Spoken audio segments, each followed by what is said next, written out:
अस्सलाम वालेकुम नाज़रीन, मैं हूं वसीम अली और आप देख रहे हैं Wasim Ali official YouTube channel. नाज़रीन, आज मेरे पास तीन तकरीबन खबरें हैं और तीनों इमरान खान के लिए बुरी खबरें। एक खबर सुप्रीम कोर्ट ने दी है कि सुप्रीम कोर्ट ने आर्मी कोर्ट्स को जो है वो उनको इजाज़त दे दी है कि 9 मई के जो मुल्ज़िमान हैं उनके खिलाफ आप ट्रायल करें, लेकिन एक शर्त जो है वो उसके ऊपर बाइंडिंग जो है वो रख दी गई है। और आपको ये भी बताएंगे आज के ब्लॉग के अंदर कि क्या वजह हुई थी कि पहला सुप्रीम कोर्ट का जो फैसला हुआ था आज उसको मुअत्तल कर दिया सुप्रीम कोर्ट के 6 रुकनी बेंच ने। इसके ऊपर डिटेल के साथ आपके साथ डिस्कस करेंगे। और जो दूसरी खबर है वो इद्दत के अंदर निकाह का जो केस था उस दरख्वास्त को जो है वो काबिल समाअत करार दे दिया गया है और उसके ऊपर बड़ी डेवलपमेंट हुई है। बुशरा बेगम को कोर्ट के अंदर जो है वो तलब कर लिया गया है और बड़ी शर्मनाक किस्म की दफात जो है वो इनके ऊपर आयद कर दी। ऐसी शर्मनाक किस्म की दफात कि यहाँ पे बयान करना भी वो जो है वो मुश्किल है आपके सामने। और जो तीसरी खबर है वो तो आपने देख ली होगी, सुन भी ली होगी कि इमरान खान को साइफर केस के अंदर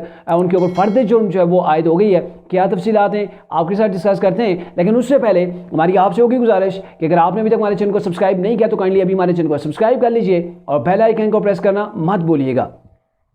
नाज़रीन, पहले बात कर लेते हैं जी सुप्रीम कोर्ट से जो बड़ी खबर आई है, मिलिट्री कोर्ट्स को ट्रायल करने की इजाज़त मिल गई है, एक शर्त आयद कर दी गई है। लेकिन उससे पहले आपको ये बताएंगे कि जो पहला फैसला आया था जस्टिस इजाजुल एहसन की सरबराही के अंदर 5 रुकनी बेंच ने जो फैसला दिया था, जिस फैसले के अंदर सुप्रीम कोर्ट ने ये डिसाइड किया था कि मिलिट्री कोर्ट्स जो है वो सिविलियन का ट्रायल नहीं कर सकती। और यहाँ पे बस नहीं की गई थी, जो खामियां थी ना उन खामियों का अगर जिक्र करूँ तो यहाँ पे बस नहीं की गई थी, बल्कि जो आर्मी ऑफिशियल एक्ट है उसके अंदर जो कुछ शिकें थी उनको भी कालादम करार दे दिया गया था। और उनके कालादम करने से ज़ाहिर आर्मी के अंदर एक बड़ी जो है वो तशवीश भी पाई जाती थी। और अब जो आज फैसला आया है ये आर्मी के हक़ के अंदर, पाकिस्तान का जो अहम इदारा है उसके हक़ के अंदर ये फैसला आ गया है। और अब 9 मई के मुल्ज़िमान का ट्रायल जो है वो सिविलियन कोर्ट के बजाय मिलिट्री कोर्ट्स के अंदर होगा। और इससे क्या होगा, मिलिट्री कोर्ट्स के अंदर और सिविलियन कोर्ट्स के अंदर ट्रायल के दरमियान डिफरेंस क्या है वो भी आज के ब्लॉग के अंदर आपको आगे चल के बताते हैं। वैसे बेसिकली देखा जाए तो 5 रुकनी जज ने 5 रुकनी जो बेंच था उसने तो उड़ा के रख दिया था। उस वक्त तरीके साहब ने बड़े शादियाने बजाए थे, लो जी सिविलियन का ट्रायल जो है वो मिलिट्री कोर्ट्स के अंदर नहीं हो सकता, नहीं होना चाहिए। सिविलियन का जो ट्रायल है वो मिलिट्री कोर्ट्स के अंदर नहीं होना चाहिए। लेकिन जहां पे बात हो इदारे की, आपने इदारे के ऊपर हमला किया हो, कोई दहशतगर्दों ने एक्टिविटी की हो, कोई गैर मुल्की एजेंट पकड़ा गया हो, तो जो पाक फौज के खिलाफ जो वो साजिश कर रहा हो, पाक फौज को नुकसान दे रहा हो, उसके ऊपर हमले कर रहा हो,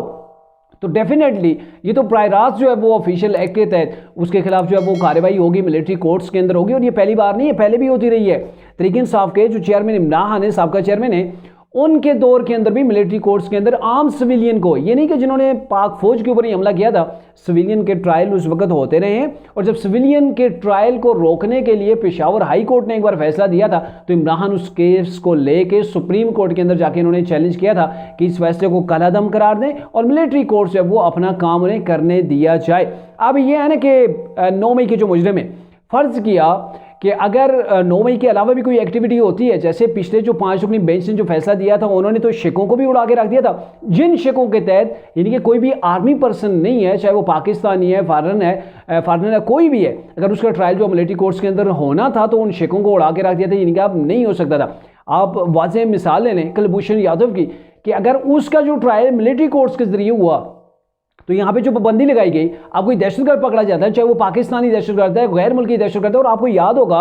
कि जब APS का वाक़या, पेशावर APS का वाक़या हुआ था तो फौरी तौर पर आइन के अंदर अमेंडमेंट करके जो वो मिलिट्री कोर्ट्स को क़याम को जो वो लाया गया था, फिर उसको एक्सटेंशन दी गई थी और दहशतगर्दों को वहाँ पर सज़ाएँ भी दी गई थी। तो सेम वही चीज़ है कि 9 मई का जो वाक़या था एक ज़ाहिर है साजिश है, चाहे वो पाकिस्तान के अंदर से हुई या बैरूनी तौर पर उसे समझे, लेकिन एक पाक फौज के खिलाफ ये मामला था और पाक फौज के ऊपर हमला हुआ है। तो मिलिट्री ये चाहती थी, पाकिस्तान की जो ये इदारा है वो ये चाहता था कि इनका ट्रायल जो है वो आर्मी कोर्ट्स के अंदर हो, आर्मी रूल्स एंड रेगुलेशन के अंदर हो। और बेसिकली अगर देखा जाए सिविलियन और आर्मी कोर्ट्स का ये होता है कि सिविलियन के अंदर जब ट्रायल चलेगा एक कोर्ट से दूसरी से तीसरी से चौथी के अंदर जो है वो अपील जा सकती है। और साथ में ये है कि वहाँ पे एविडेंस को देखा जाता है और बासरे में ऐसा होता है कि केस जो वो सालों लटक जाता है और सालों बाद कई जो वो जजेस तब्दील होते रहते हैं। तो फिर क्या होता है कि वो लोग अदम सबूत की जो दस्तयाबी की बिना पर वहाँ से निकल जाते हैं। लेकिन मिलिट्री कोर्ट्स के अंदर यह है कि आपका ट्रायल जो है वो बिल्कुल सही डायरेक्शन के अंदर जाएगा, स्पीडी ट्रायल होगा।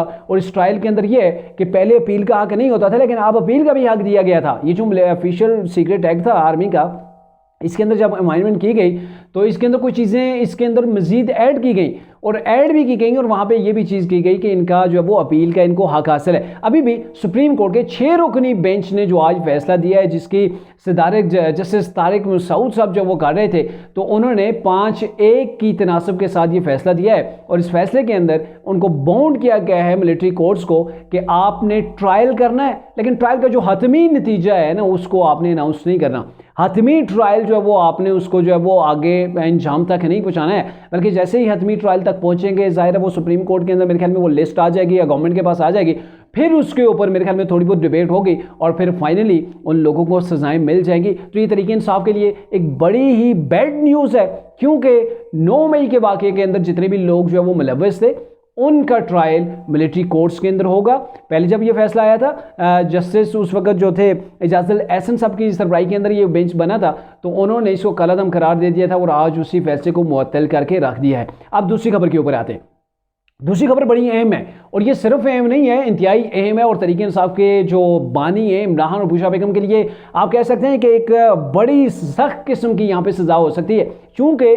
जो गवाहान थे ख़ाबर मलिका जो कि साबिक शोहर थे बुशरा बेगम के, उन्होंने ये पिटीशन दायर की थी। इसके ऊपर उन्होंने 3 गवाहान भी पेश कर दिए हैं। गवाहान वही हैं, ऊन चौधरी है, वो मुफ्ती जो है वो शहीद हैं और इनका एक अपना मुलाजिम है। ये सारे गवाह हैं जो कोर्ट के अंदर जो है वो पेश हो चुके हैं। उसके बाद कोर्ट ने डिसाइड किया है, चूंकि गवाह भी इस मामले के अंदर मौजूद हैं कि इद्दत के अंदर अंदर बुशरा बेगम ने निकाह किया है, तो ये जो दरख्वास्त है काबिल समात है। और अब तकरीबन 14 दिसंबर का, हाँ जी 14 दिसंबर का बताया गया कि 14 दिसंबर से इसके ऊपर जो है वो प्रोसीडिंग आगे बढ़ाई जाएगी और इसके लिए चेयरमैन जो साबिक चेयरमैन ने तरीके इंसाफ इमरान को जेल के अंदर से वीडियो लिंक के ज़रिए से लिया जाएगा। उनसे जो भी इन्वेस्टिगेट करना है, जो भी अदालत पूछेगी, जो भी उनसे सवाल जवाब ये जरा फिर होगी। और दूसरी जानब बुशरा बेगम को ये नोटिस जारी कर दिए गए कि आपने अदालत के अंदर पेश होना है। अब ये बुशरा बेगम यहाँ पे पेश होंगे और ये मजे की आपको बताऊं बात जो है वो बड़ी संगीन है। संगीन बात यह है कि इनके ऊपर दफात जो लगाई गई है ना वो बड़ी काबिल ज़िक्र है, जो यहाँ पे बयान करना भी इतना आसान नहीं है। लेकिन ये है कि इनके ऊपर जो दफात लगाई गई हैं, ये जो दफात ज़िना बिल रिज़ा, ऐसा ज़िना जो आपकी मर्ज़ी के साथ हो, दोनों फरीकों की मर्ज़ी के साथ हो रहा हो, चूँकि आपने इद्दत के अंदर निकाह किया, वो निकाह जो है वो पाकिस्तान के जो इस्लामी उसूल हैं, इस्लामी जो तरीका है, इस्लामी नज़रिया है, इस्लामी शरीयत है, उसके तहत जो वो निकाह नहीं होता। और फिर क्या होता है, उसको पाकिस्तान के आइन के मुताबिक निकाह जो है वो ज़िना बिल रिज़ा जो है उसे करार दे दिया जाएगा, क्योंकि इमरान और बुशरा बेगम सालों तक उसके बाद जो है वो इकट्ठे रहे हैं। और ये जो चीज़ हुई है इसके ऊपर पाकिस्तान के आइन के अंदर 5 साल की कैद की सज़ा है, 5 साल कैद की सज़ा और जुर्माना बड़ा ही छोटा है, 10,000 रुपये का इसके ऊपर जुर्माना है। अब आप कुछ भी कह लें, जुर्माना छोटा है या 5 साल की सज़ा कम है, लेकिन ये एक बहुत बड़ी सज़ा होगी इमरान के लिए। और चूंकि वो इमरान जो अपने आप को मजहबी लीडर के तौर पर पेश करते थे, मजहबी टच दिया करते थे, देखें ना लोगों को गुमराह किया जाता था, लोगों को लॉलीपॉप दिया जाता था, मजहब के पीछे लगा के सियासी फ़ायदे हासिल किए जाते थे। तो देखें अल्लाह ने भी उन्हें सज़ा भी ऐसी दे दी है कि उनकी तमाम की तमाम मजहबी या रूहानी शख्सियत जो थी वो एक्सपोज होकर सामने आ गए कि अब उनको मजहबी मामले के अंदर ही ये सज़ा होने जा रही है, उनका ट्रायल जो वो चल रहा है। तो मेरे ख्याल में मजहबी टच देने की सज़ा कप्तान और उनकी अहलिया को वो बराह रास्त जो है वो मिलने वाली है, या फिर आप समझ लें कि मिल चुकी है कि वो इस कदर एक्सपोज हो गए। वो कि ये पर्सनल उनका मामला है, इसको डिस्कस नहीं करना चाहिए, लेकिन एक लीडर है जो पाकिस्तान के ऊपर जिसने रूल किया है, जिसने पाकिस्तान के ऊपर रूल किया है, लोगों को मदीने की रियासत का नक्शा दिखाया और जो कुछ किया है, अल्लाह मुआफ़ करे। तो ऐसी सिचुएशन है कि फिर ये मामलात कोर्ट के अंदर चल रहे हैं। ये नहीं कि उनके घर का मामला है, हम यहाँ पे उठा के उछाल रहे हैं, ऐसा नहीं है। ये कोर्ट के अंदर मामला पहुँच चुका है। जब कोर्ट के अंदर ऊपर जो अंदर मामलात चले जाएँ तो फिर वो उसके ऊपर पब्लिक के अंदर भी डिबेट हो सकती है, चूँकि उसके ऊपर एक डिसीजन आएगा, कोर्ट के अंदर भी डिबेट होगी और बाहर भी ये चीज़ें जो है वो एक्सपोज होंगी। और इसके अंदर इमरान खान को 5 साल के लिए अगर सज़ा हो जाती है तो डेफिनेटली बहुत बड़ी सज़ा होगी। और ये सज़ा जो है जिस जुर्म के अंदर हो रही है ना, ये बड़ा जो है वो शर्मनाक किस्म का है। मेरे ख्याल में बड़ा शर्मनाक किस्म का ये मामला है और इसके ऊपर इमरान को पता नहीं अब तरीके इंसाफ इसको कैसे देखेगी